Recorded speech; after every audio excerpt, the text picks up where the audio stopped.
नमस्कार, आप देख रहे हैं 3 साल बेमिसाल रिपोर्टाज और आपके साथ में विजेंद्र सोलंकी। प्रदेश के नए जलदाय मंत्री डॉक्टर महेश जोशी ने कहा कि 3 साल में राज्य सरकार ने प्रदेशवासियों को शुद्ध पेयजल उपलब्ध कराने के लिए कई योजनाएं शुरू की हैं। इसके साथ ही भविष्य का खाका भी तैयार कर लिया गया है। महेश जोशी ने कहा कि यदि केंद्र सरकार ईस्टर्न कैनाल परियोजना को राष्ट्रीय परियोजना घोषित कर दे तो 13 जिलों में जल संकट खत्म हो सकेगा। गहलोत सरकार के 3 साल पूरे होने के मौके पर महेश जोशी से विभिन्न मुद्दों पर बात की हमारे सहयोगी नरेश शर्मा ने। अशोक गहलोत सरकार के 3 साल पूरे हो चुके हैं और इन 3 साल में अशोक गहलोत के सरकार ने राजस्थान में अलग अलग विभागों में कई काम किए हैं और उनमें से एक है पेयजल का मामला। और पेयजल की जिम्मेदारी दी हुई है डॉक्टर महेश जोशी को। महेश जोशी हमारे साथ मौजूद है, उनसे हम बात करते हैं 3 साल में क्या रहा और 2 साल के लिए क्या प्लानिंग है। महेश जी, आपका स्वागत है फर्स्ट इंडिया पे। सबसे पहले तो बहुत बहुत धन्यवाद और सबको नमस्कार। 3 साल का आधा से अधिक सफ़र तय हो चुका है। हालांकि आपको जो जिम्मेदारी मिली है तो उसमें अभी ज़्यादा समय हुआ नहीं है कि आप अपने हिसाब से कुछ कर पाए, लेकिन चूँकि मंत्री आप है तो जवाब भी आपको ही देने हैं। तो 3 साल का सफ़र की अगर बात करें, चूँकि मुख्यमंत्री अशोक गहलोत का हमेशा ये रहा है कि शुद्ध पेयजल उपलब्ध कराया जाए, तो शुद्ध पेयजल उपलब्ध कराने की स्थिति में अब तक सरकार ने किस तरह के काम पूरे प्रदेश में किए हैं? देखिए नरेश जी, सबसे पहले तो मैं ये दोहराना चाहता हूँ कि राजस्थान पूरे देश का सबसे बड़ा जो क्षेत्रफल है उसकी दृष्टि से सबसे बड़ा राज्य है। देश का कुल जो भूभाग है उसका 10% राजस्थान में, और पेयजल की जो स्थिति है, पेयजल राजस्थान में पूरे देश का 1% है। विषम परिस्थितियों वाला हमारा प्रदेश है। अकाल का और राजस्थान का एक समय था कि यूँ कहते थे कि अकाल का और राजस्थान का चोली दामन का साथ है। लगातार कई बार अकाल पड़ते थे, लगातार कई साल अकाल पड़ते थे। तो कुल मिला के मैं ये कह सकता हूँ कि राजस्थान एक ऐसा प्रदेश है जिसे एक भौगोलिक दृष्टि से एक विशेष स्थान मिलना चाहिए, इसका विशेष ध्यान रखा जाना चाहिए। मुझे याद है देश के पूर्व प्रधानमंत्री राजीव गांधी जी जब 87 में अकाल पड़ा था, वे स्वयं 88 में आकर उन्होंने लंबा सफ़र खुद ने गाड़ी चलाकर, कार चलाकर राजस्थान की जो अकालग्रस्त जो एरिया हैं उनकी जो वस्तुस्थिति है उसको जाना, केंद्र से मदद करवाई और लोगों के जनजीवन को बचाने में जो योगदान केंद्र सरकार की तरफ से होना चाहिए था पूरी तरीके से करने की कोशिश की। राजस्थान के लोग बहुत जीवट वाले हैं। जो परिस्थितियां राजस्थान में हैं वो शायद किसी और प्रदेश में होती तो लोग वहाँ से पलायन कर जाते, लेकिन आज भी चाहे जैसलमेर की बात करें, बाड़मेर की बात करें, जालौर की बात करें, उधर के और दूसरे जो रिमोट एरियाज हैं जहाँ पानी की बहुत किल्लत है, उन स्थानों की बात करें, स्थिति ये थी एक बार तो कई साल के 5-5, 7-7, 8-8 साल के बच्चे हो गए तो उन्होंने बारिश ही नहीं देखी थी। इतनी विकट परिस्थितियों वाला राजस्थान और उतने ही संघर्षशील और जीवट वाले राजस्थान के निवासी पूरी परिस्थितियों का, विपरीत परिस्थितियों का सामना करके राजस्थान में लोग रहते आए हैं। और आज भी मैं ये कह सकता हूँ कि राजस्थान के जीवट वाले लोग सिर्फ रहन सहन की दृष्टि से ही नहीं है, चाहे आज़ादी की लड़ाई की बात हो, चाहे आज भी सीमाओं पे देश की रक्षा करने की बात हो, राजस्थान के लोग हमेशा आगे रहे हैं। राजस्थान के लोगों ने, राजस्थान में पानी की उपलब्धता भले कम हो, लेकिन राजस्थान के जो आन रूपी पानी है उस पानी को हमेशा राजस्थान के लोगों ने बनाए रखा है। और मुझे इस बात का गर्व है कि मैं राजस्थान का निवासी हूँ, राजस्थान का बाशिंदा हूँ, भारत का मैं भारतीय हूँ और मुझे इतना बड़ा मौका मिला है कि मैं पेयजल जो विभाग है, जलदाय विभाग है, उसका मुझे मुख्यमंत्री अशोक गहलोत जी की सलाह पर कांग्रेस हाईकमान ने मुझे इतनी बड़ी जिम्मेदारी सौंपी है। मैं जनता को आपके माध्यम से विश्वास दिलाना चाहता हूँ, पेयजल पैदा तो कोई नहीं कर सकता, जितना पेयजल उपलब्ध है उसमें काम चलाना है, लेकिन हमारा मैनेजमेंट इतना अच्छा होगा। हमने विपरीत परिस्थितियों में, जब मैं 88 की बात करें तब कांग्रेस का शासन था, मुझे याद है 2000, 2001, 2002, 2003 इन 4 सालों के दौरान 3 बार भीषणतम अकाल सदी का अगर मैं ये कहूँ उस वक्त में पड़ा, लेकिन उस वक्त भी 2001 में, 2002 में, 2003 तक अशोक गहलोत जी मुख्यमंत्री थे। जिस प्रकार का अकाल राहत का मैनेजमेंट हुआ, किसान ये कहने लगा कि अगर अकाल नहीं होता तो भी इतना अनाज हमारे पास नहीं होता, जीवन हमारा इतना सुगम नहीं होता जितना कि इस अकाल की विपरीत परिस्थिति में सरकार ने जो किया था। लोग ये कहते थे कि राम जी तो रूठ गया, लेकिन हमारा राज हमसे नहीं रूठा है। भले हमारी 2003 में सरकार रिपीट नहीं हुई, लेकिन मैं गर्व के साथ कह सकता हूं कि जो काम हमने जनता की सेवा के किए, उन कामों का कोई सानी नहीं है। शानदार अकाल राहत का मैनेजमेंट किया गया। उसके बाद जब 2008 में फिर से सरकार बनी, अशोक गहलोत जी को फिर से मुख्यमंत्री बनाया गया, तो बहुत सारी योजनाएं हमने लागू करी, चाहे मुफ्त दवा की बात हो, मुफ्त जांच की बात हो, पेंशन देने की बात हो, विधवा पेंशन हो, वृद्धावस्था पेंशन हो। ये सारी योजनाएं ऐसी थी जिन्होंने आम जनता का जीवन सुगम करने में कोई कमी नहीं रखी। और ये जो तीसरा कार्यकाल हुआ है कांग्रेस का, 2018 से लेकर अब तक जिन 3 साल की आप बात कर रहे हैं, इन 3 साल के दौरान में हमने तेज़ गति के साथ में विकास के काम करने शुरू किए थे। लेकिन जैसा 2019 शुरू हुआ, 19 में जिस तरीके से 19 ख़त्म हुआ और 20 जब शुरू हुआ, 20 शुरू होते ही ये कोरोना ने पाँव पसार लिए। राजस्थान ने कोरोना का प्रबंधन इतना शानदार किया, लोगों को पता नहीं लगा कि कितनी भीषण परिस्थितियों से हम लोग बच कर आए हैं। किसी को भूखा नहीं सोने दिया गया, किसी को दवा की कमी नहीं होने दी, किसी को जांच की कमी नहीं होने दी। अस्पतालों में बेहतरीन इंतजाम किए गए। जहाँ जहाँ कोरोना आ गया था वहाँ मैनेजमेंट करके कंटेनमेंट जोन बना के, और जिस तरीके से अंतर्राष्ट्रीय स्तर पे जो गाइडलाइंस की पालना करने की सलाह दी गई थी, उन गाइडलाइंस की हमने पालना की और बेहतरीन प्रबंधन कोरोना का किया। हम अब कोरोना से निकले हैं। हालांकि अभी भी ओमिक्रॉन जो एक नया वेरिएंट है वायरस का, उस की चिंता बनी हुई है, लेकिन हम विश्वास दिलाते हैं जनता को, अपनी तरफ से कोई कमी नहीं रखेंगे। और इन सब परिस्थितियों के बावजूद जिस तरीके के विकास के काम हम लोगों ने किए हैं, हज़ारों करोड़ रुपए के विकास के काम लगातार हर साल हम करते जा रहे हैं। अब कल भी 13,000 करोड़ से अधिक के काम राजस्थान में विकास के किए जाए, उनका शिलान्यास किया जाएगा। उसमें हमारा जो पेयजल जलदाय विभाग है, इस जलदाय विभाग की भी योजनाएं हैं। हम बेहतरीन इसका प्रदर्शन करेंगे। जो योजनाएं हमारी वर्तमान में चल रही हैं, जल जीवन मिशन है, हम इस को राजस्थान एक तरीके से कहना चाहिए कि हालांकि इसमें केंद्र सरकार ने जो योगदान, केंद्र सरकार का कभी जो केंद्रीय योजनाओं में 90% होता था, वो घटा के उन्होंने 45% कर दिया। 45% केंद्र सरकार, 45% राज्य सरकार और 10% स्थानीय स्तर पर उसका जो स्थानीय उनके निकाय हैं कि पंचायतें हैं, ये मिलकर 10% योगदान देंगे। लेकिन हम जनता को विश्वास दिलाते हैं कि हम इन योजनाओं को भी बेहतरीन तरीके से पूरा करेंगे। हर घर नल जो स्कीम है जल जीवन मिशन की, उसको हम तेज़ गति से बढ़ाएंगे और जो 80 लाख कनेक्शन का हमारा 80 लाख घरों में कनेक्शन का जो हमारा लक्ष्य है, उसको हासिल करने में हम कोई कमी नहीं रखेंगे। महेश जी, आपको चतुर राजनीति कहा जाता है और इसी का ये नज़ारा है कि सवाल पेयजल का था, लेकिन आपने इसका भरपूर फ़ायदा उठाते हुए सरकार की तमाम जो 3 साल की उपलब्धियाँ वो भी बताई, अच्छी बात है।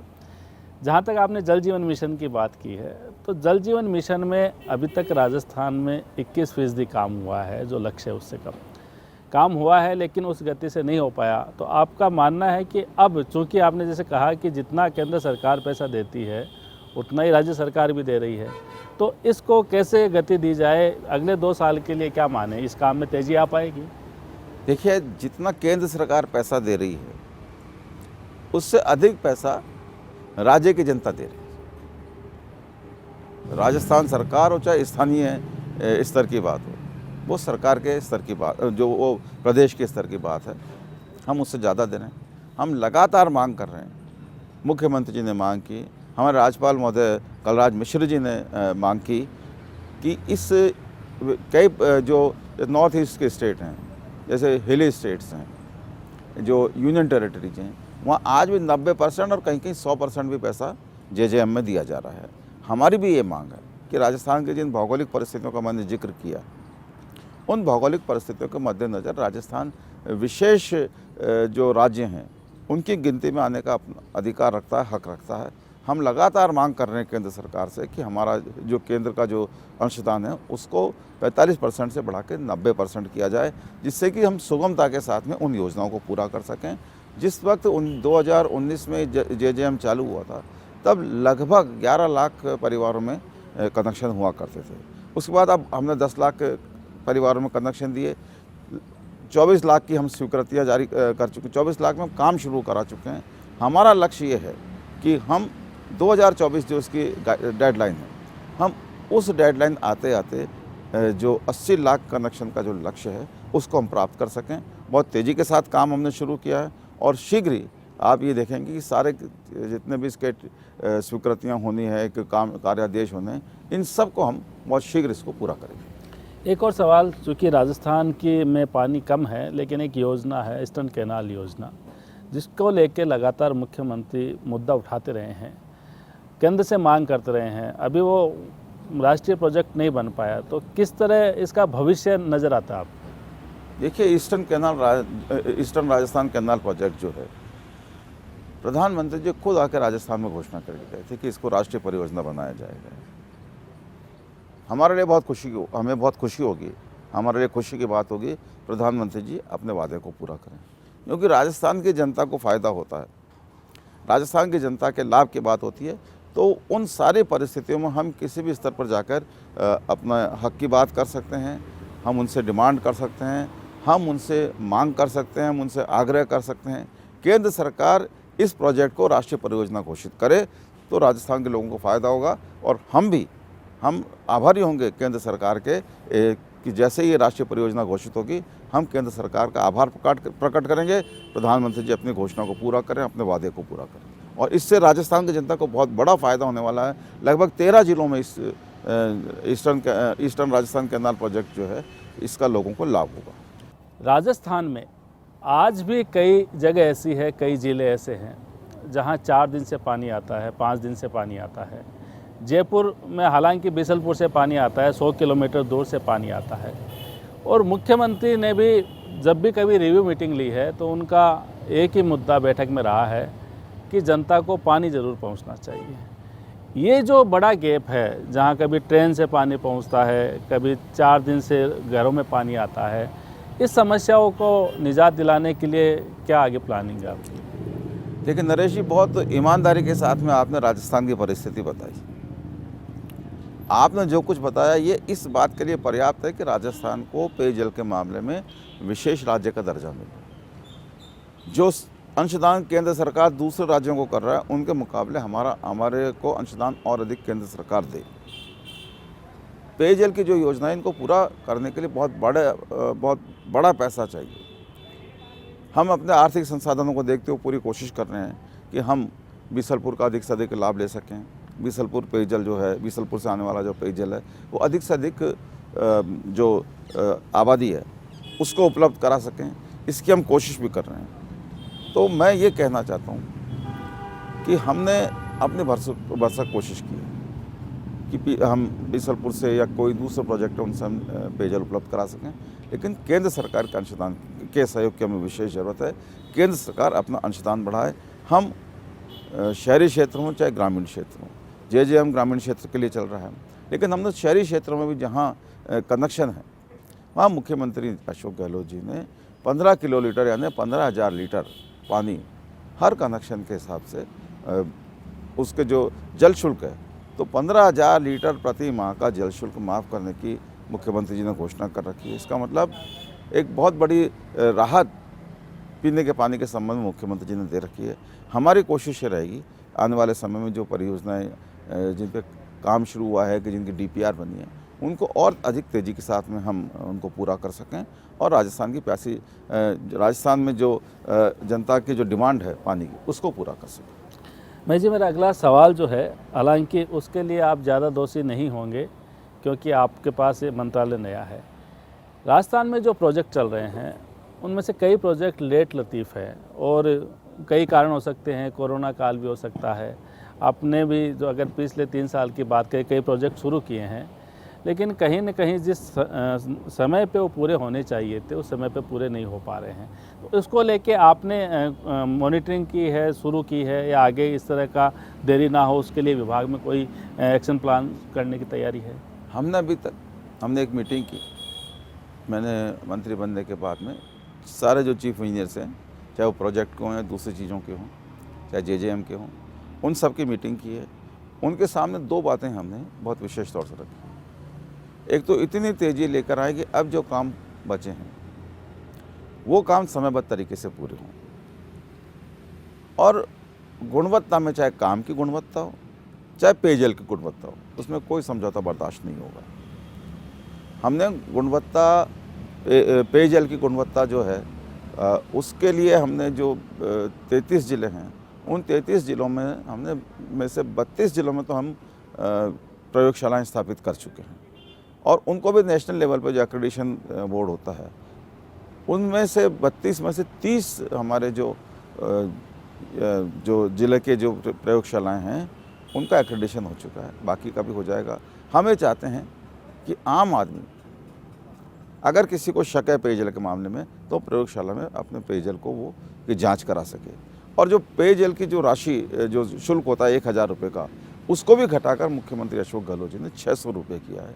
हम पेयजल की गुणवत्ता के मामले में कोई समझौता नहीं करेंगे, हम काम की गुणवत्ता के मामले में कोई समझौता नहीं करेंगे। मैंने तो यहाँ तक इंजीनियर्स को कहा है, अगर किसी काम में कहीं कोई शिकायत आती है और उस शिकायत में ऐसा लगता है कि हाँ, इसके अंदर कोई वाकई में ये शिकायत सही हो सकती है, तो भले काम की दोबारा से खुदाई करा के उसके काम के जो स्तर है, जो गुणवत्ता, उसको जांचने की ज़रूरत पड़े, आप जांचिए। हम गुणवत्ता में किसी प्रकार का समझौता, चाहे काम के जो पाइपलाइन वगैरह डालने की बात हो, किसी भी तरीके का काम हो, इंजीनियरिंग काम हो, कोई काम हो, उन कामों की गुणवत्ता में भी समझौता नहीं करेंगे, और साथ ही हम पेयजल की शुद्धता के मामले में भी कोई समझौता नहीं करेंगे। किसी तरह का समझौता ना हो, शायद यही सोच के मुख्यमंत्री ने आपको ये जिम्मेदारी दी है। ये माना जाता है और ये सत्य भी है कि राजनीतिक जीवन में महेश जोशी पे किसी तरह का दाग नहीं है, और इसी कारण से स्वच्छ छवि को देखते हुए आपको ये विभाग दिया है। लेकिन इस विभाग का इतिहास थोड़ा अच्छा नहीं रहा। आपको भी पता होगा, आपके पास भी कई तरह की शिकायतें आती होगी। फिर से जैसे आपकी छवि है वैसी छवि कुछ इस विभाग की बने, इसको लेके भी कुछ करना चाहेंगे? इसके लिए सबसे ज़्यादा ज़रूरी है कि जो विश्वास मुख्यमंत्री जी ने मेरे पर प्रकट किया है, मैं अपनी छवि को बनाए रखूं, और मुझे विश्वास है मैं छवि के मामले में अपने विभाग की प्रेरणा बनने की कोशिश करूंगा। माननीय मुख्यमंत्री जी की जो छवि है, उस छवि के अनुरूप अपने विभाग में काम कर सकूं, जिससे मेरी भी छवि निखरे, मेरे विभाग की छवि भी निखरे। जैसा मैंने कहा, गुणवत्ता के मामले में कोई समझौता नहीं। इसी प्रकार काम जिसको भी मिले, उस काम के मामले में भी, काम अलॉटमेंट के मामले में भी पारदर्शिता बनी रहे, इस बात का मेरा हर संभव प्रयास होगा। मुख्यमंत्री जी की छवि, मेरी छवि, इन दोनों छवि को बनाए रखने की जिम्मेदारी मेरी है, और इनसे प्रेरणा लेकर जो नीचे तक के हमारे जो चाहे अधिकारी हों चाहे कर्मचारी हों, मुझे विश्वास है कि हम मुख्यमंत्री जी की छवि के अनुरूप काम कर पाएंगे। बीकानेर से लेकर जैसलमेर तक, डूंगरपुर से लेकर चूरू तक हर जगह पेयजल उपलब्ध कराना आपकी जिम्मेदारी है। लेकिन मेरा सवाल राजधानी जयपुर से है, क्योंकि इसका प्रतिनिधित्व आप करते हैं। कई ऐसे इलाके हैं जहां आज भी पानी नहीं है, आज भी घंटों तक इंतज़ार करना पड़ता है। कई बार जब आप विधायक के रूप में थे तो ऐसी समस्याएं आपके सामने भी आती रहती थी। तो अब चूँकि मंत्री है, आप वो कुछ कर सकते हैं जो उनको पेयजल उपलब्ध करा सकता है। तो खासकर राजधानी क्षेत्र की जनता को लेके क्या कहेंगे? पेयजल को लेके किस तरह की समस्या अगर आती है तो किस तरह दूर होगी? नरेश जी, मैं 1998 में जब पहली बार एमएलए बना था, जीता था, उससे पहले मैं किशनपुर विधानसभा क्षेत्र से था। मैं उससे, मेरे एमएलए बनने से पहले मैं लगातार कई साल मैंने देखा किशनपुर विधानसभा क्षेत्र में पानी को लेके रास्ता रोकने का काम, घड़े फूटने का काम और दूसरे प्रदर्शन लगातार 2-3 साल तक चले। जब मैं 98 में एमएलए बना, मुझे चिंता हुई कि भाई मैं कैसे इन परिस्थितियों को फेस कर पाऊँगा। जनता की अपेक्षा उनको पूरा करना ज़रूरी है। मैंने 1998 में एमएलए बनते ही, मैं 28 नवंबर को एमएलए जी बना था, और कोई 7-8 दिसंबर के आसपास मैंने पेयजल जो अधिकारी हैं, इंजीनियर्स हैं, उनकी एक मीटिंग बुलाई और मैंने कहा कि भाई मेरे को कुछ नहीं चाहिए, ना किसी का ट्रांसफ़र चाहिए, ना पोस्टिंग चाहिए, ना कोई बेगार बतानी, कुछ नहीं करना। मैं ये चाहता हूँ कि मेरे क्षेत्र की जनता के पेयजल की जो समस्याएं हैं, उन समस्याओं को आप ठीक तुरंत कर दें। आधी समस्या का समाधान तो तब हो जाता है जब अधिकारी मौके पर पहुँच जाता है, लोगों के मन में विश्वास हो जाता है और लोग फिर धैर्य भी रखने लगते हैं। तो मैं पूरे उन 5 साल के दौरान 98 में जीता, तब से लेके जब मैं 2003 में चुनाव हुए, नरेश जी एक बार भी घड़े फूटने की, प्रदर्शन करने की नौबत नहीं आई। तब भी मेरे विधानसभा क्षेत्र में बड़ी संख्या में कच्ची बस्तियां थी जहां पेयजल की बहुत बड़ी परेशानी होती थी। आज भी जयपुर की 60-65% कच्ची बस्तियां मेरे हवा महल विधानसभा क्षेत्र में। मुझे दुख होता है इस बात को देख के भी, चूँकि कनेक्शन नहीं डले हुए कच्ची बस्तियों में बेतहाशा पानी व्यर्थ जाता है, पानी बहता रहता है।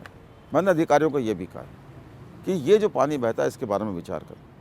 इस पानी को अगर हम बचा पाएंगे तो 60-65% जो हमारी कच्ची बस्तियां हैं, इसमें जो पानी आ रहा है, सिर्फ इस पानी से हम दूसरे इलाकों में पानी दे पाएंगे। तो पानी को व्यर्थ बहने से रोकना, लीकेज को रोकना, लोगों को इस बात के लिए मोटिवेट करना कि पानी को बचा कर रखें, पानी का संग्रहण करें, पानी का संरक्षण करें। इस बात के लिए भी लगातार सरकार, मुख्यमंत्री अशोक गहलोत जी सब अभियान चला रहे हैं। हम इस अभियान को भी गति देंगे कि पानी व्यर्थ न जाए। साथ ही पानी का जो हमारा मैनेजमेंट है उसमें भी कुछ सुधार करने की आवश्यकता है। आपने मेरे विधानसभा क्षेत्र की बात की, मुझे अभी भी मेरे को इस बात का दुख है कि रात को 10 बजे 11 बजे पानी आता है कई इलाकों में। उसके लिए भी मैंने कहा है, मैं चाहता हूँ पानी का समय जो हो वो पूरे जयपुर में इस तरीके का हो, किसी को भी ये नहीं लगे कि यार ये पानी का कौन सा समय है या उसको बहुत ज़्यादा परेशानी हो। तो मेरा इस तरफ ध्यान है, मैंने अधिकारियों को इस तरफ ध्यान देने के लिए कहा है कि कुछ एक पुराने जो पानी के स्रोत हैं जहाँ से पानी सप्लाई होता था, उनको रिवाइव करके हम पानी की उपलब्धता का समय जो है उस समय को ठीक करने की कोशिश कर रहे हैं। जहाँ कोई ज़रूरत पड़ेगी, चाहे हम कोशिश करेंगे बीसलपुर का पानी अधिक से अधिक आ सके, लेकिन फिर भी कहीं अगर आवश्यकता हुई, चाहे बोरिंग खोदने की बात हो, सिर्फ मैं जयपुर के हिसाब से ही नहीं कह रहा हूँ, पूरे राजस्थान के हिसाब से कह रहा हूँ, चाहे बोरिंग खोदने की बात हो, चाहे हैंडपम्प लगाने की बात हो, हम किसी तरीके से कोई कमी नहीं आने देंगे। साथ ही हम इस बात का भी ध्यान रखेंगे कि ये जो टैंकर से पानी सप्लाई होता है, इस पानी सप्लाई का सिस्टम इस तरीके का हो कि टैंकर सप्लाई को कोई व्यक्तिगत हित में ज़्यादा इसका कोई दुरुपयोग नहीं कर सके।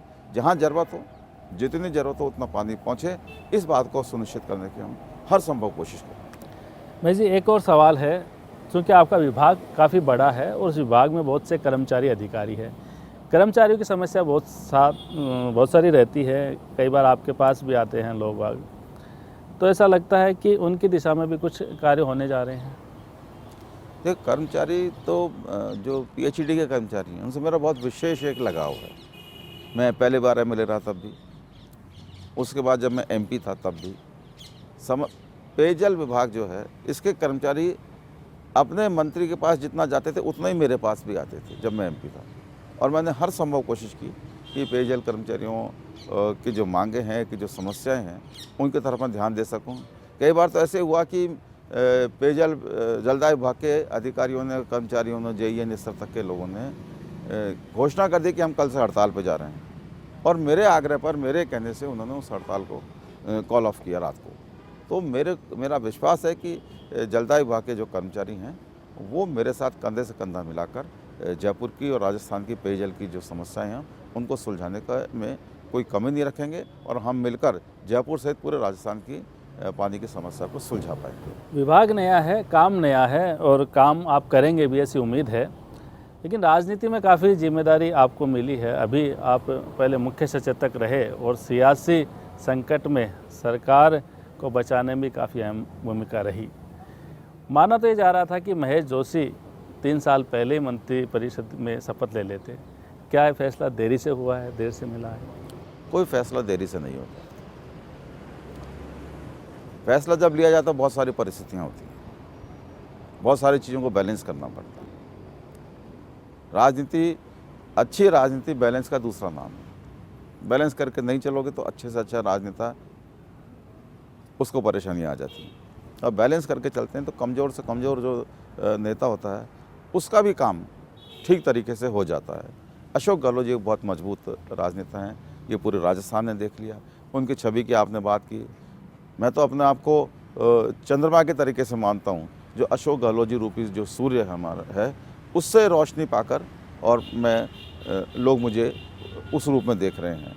तो मेरे लिए खुशी की बात है कि अशोक गहलोत जी जैसा साफ छवि वाला, मजबूत इरादों वाला, पूरी तरीके से गांधीवादी सोच रखने वाला, पूरी तरीके से 24 घंटे जनता को समर्पित रहकर जनता के हित की सोचने वाला एक शानदार नेता के रूप में, एक राजनीतिक गुरु के रूप में अशोक गहलोत जी मुझे मिले हैं। मैं अपने आप को इस मामले में सौभाग्यशाली पाता हूं और मैं कांग्रेस हाईकमान आदरणीय सोनिया जी, सम्माननीय राहुल जी और प्रियंका जी, इनका भी मैं बहुत सम्मान करता हूं, इनका आभार व्यक्त करता हूं कि उन्होंने अशोक गहलोत जी को तीसरा कार्यकाल मुख्यमंत्री के रूप में दिया और मुख्यमंत्री के रूप में लगातार वो सक्रिय रहकर राजस्थान की जनता की सेवा कर रहे हैं। जैसा कोरोना प्रबंधन की बात करी, जैसा मैंने विकास के कामों की बात करी, ये पहला मौका है। मैं पिछले 20-22 साल से, मैंने 98 में MLA बना था, तब से लेके ये मैं तीसरी सरकार, हमारी ये बीच में 2 सरकारें बीजेपी की आ चुकी हैं, ये 5वीं जो सरकार है, इन 5 कार्यकाल में पहला मौका है कि 3 साल हो गए हैं आज। 3 साल में एंटी इनकम्बेंसी एक जरा सी भी देखने को नज़र नहीं आ रही है, बल्कि सरकार के कामों पर जनता ने मोहर लगाई। अभी जो हाल ही में 2 उपचुनाव हुए उनमें, और सिर्फ ऐसी मोहर लगाई है कि भारतीय जनता पार्टी जो केंद्र में सत्तारूढ़ है, जिसके अधिकांश राज्यों में जो सरकार चला रही है, भारतीय जनता पार्टी के एक उम्मीदवार एक विधानसभा उपचुनाव में 3रे नंबर पर रहे और एक विधानसभा उपचुनाव में 4थे नंबर पर रहे, जहां उनकी जमानत जब्त हुई। ये अपने आप में एक उदाहरण है। ये अशोक गहलोत जी और सरकार, राज्य सरकार जो है, इसके मजबूत और नेक इरादों पर जनता की मोहर है और मैं उम्मीद करके चलता हूँ आने वाले समय में जब 2023 में चुनाव होंगे, राजस्थान में कांग्रेस की सरकार फिर से बनेगी। मैं जी बातचीत के सिलसिले का आखिरी सवाल, 2 साल का समय आपके पास, 2 साल के समय में जनता को किस तरह का आश्वासन आपकी तरफ से रहेगा? पूरी ईमानदारी से सेवा करेंगे, इससे बड़ा कोई आश्वासन नहीं। पूरी ईमानदारी के साथ सेवा करेंगे, ये कहना है डॉक्टर महेश जोशी का। हर सवाल का जवाब दिया है और साथ में ये भी कहा है कि जो उनकी छवि है वैसे ही विभाग की छवि बनी रहे। अब देखना ये है कि जो 2 साल महेश जोशी को अब जलदाय मंत्री के रूप में मिले हैं, उस 2 साल में मुख्यमंत्री अशोक गहलोत के मैंडेट को किस तरह से पूरा कर पाते हैं। तो ये थे डॉक्टर महेश जोशी। फिर अगली कड़ी में एक नई शख्सियत के साथ, एक नए मंत्री के साथ। तब तक नमस्कार। आप देखते रहिए फर्स्ट इंडिया।